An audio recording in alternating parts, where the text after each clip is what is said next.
Welcome back, and thank you for joining us once again as we journey into the Oathbook.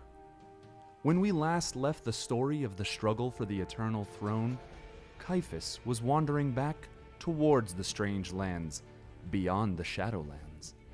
The remaining living scions had returned together to rule in Argenport as a triumvirate, with Talir acting as an advisor to the now shared throne.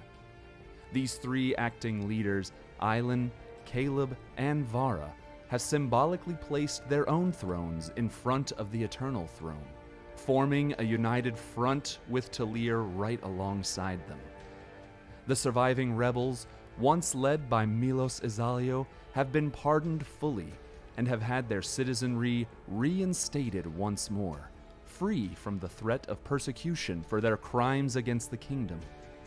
With the city once more reunited, the triumvirate has begun hearing the cases of nobles and citizens alike.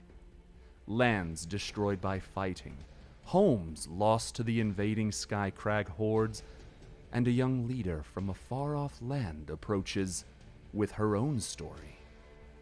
Svetia has finally earned her audience with the royal family and pleads with them again to aid her in retaking Kosul from a murderous tyrant.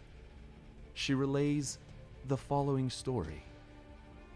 Koroviat, the seat of power in Kosul, was once a peaceful and prospering place, allied with Argenport from a deal struck with Caiaphas long before the strangers had attacked. In recent times, Yushkov, the great-grandson of a scorned Kurtz prince, had formed a rebellion of serfs and farmers. He fights against the encroaching religion of the Soulists, the merchants and traders bringing opulent and strange goods from distant lands. The right for Kosul to stand strong alone, without treaties binding them with Argenport and others. But most of all, his rebellion is against the Stormhalt line and the sitting Orin who stole the seat from his ancestor. Nearly 1 year ago, he struck, attacking Koroviat Castle in the dead of night. Yushkov and his rebellion slew the sitting Orin, his wife, their young twins. Only Svetia remains, and she is the rightful heir of the Kosul crown. Before Svetia can finish her harrowing tale and her plea, Yushkov himself arrives. He makes a declaration that he himself is now Orin of Kosul, and immediately severs all ties with Argenport. 3 days after Yushkov's declaration spreads throughout the city, Milos announces that his work is not done, and that he will mount a force to go to Kosul.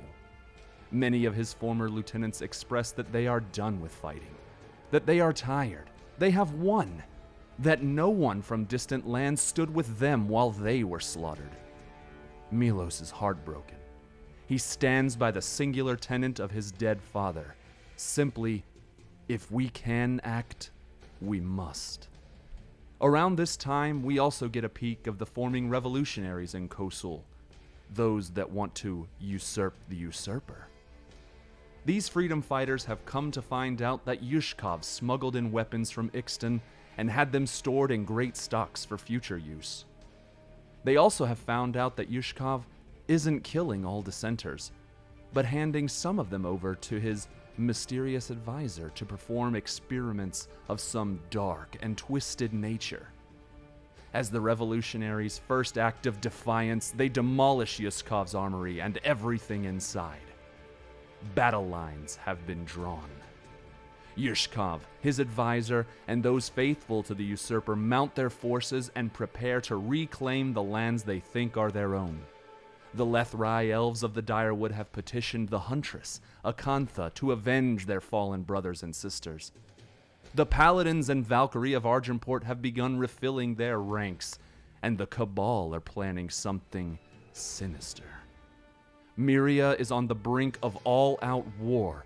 The balance of power is at risk, and a seat upon the Eternal Throne is the only prize. I want to take a moment to tell you about our premier sponsor, Inked Gaming. Their tagline is, "Your game, your style." And there really is not a better way to describe what they do. If you are a tabletop gamer or a PC gamer, they have everything to let you show off your own brand.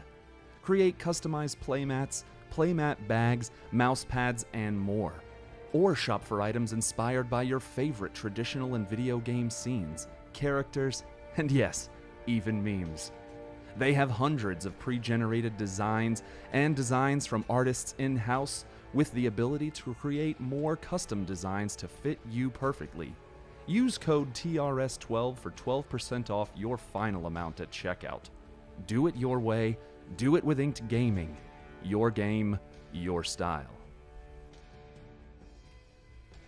As we wrap up this episode of the Oathbook, I want to take a moment to shout out something that was pointed out to me in the official subreddit and the official Eternal Discord, where we are always sharing ideas, theories, and diving deeper into the story at large.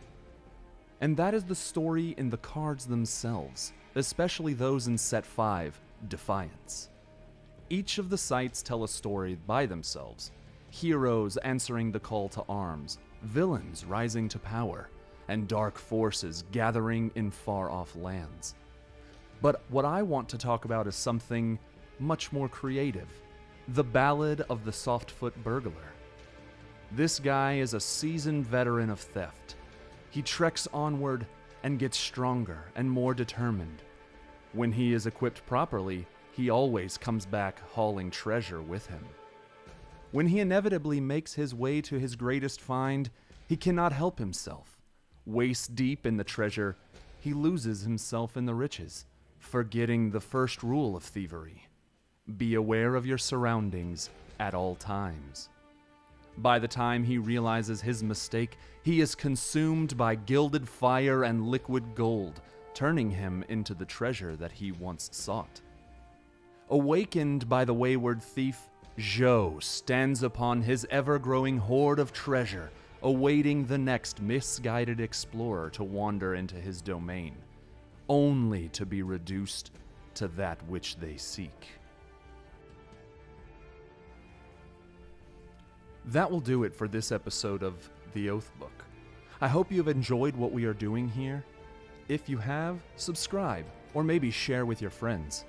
Remember that you can always find my contact information below.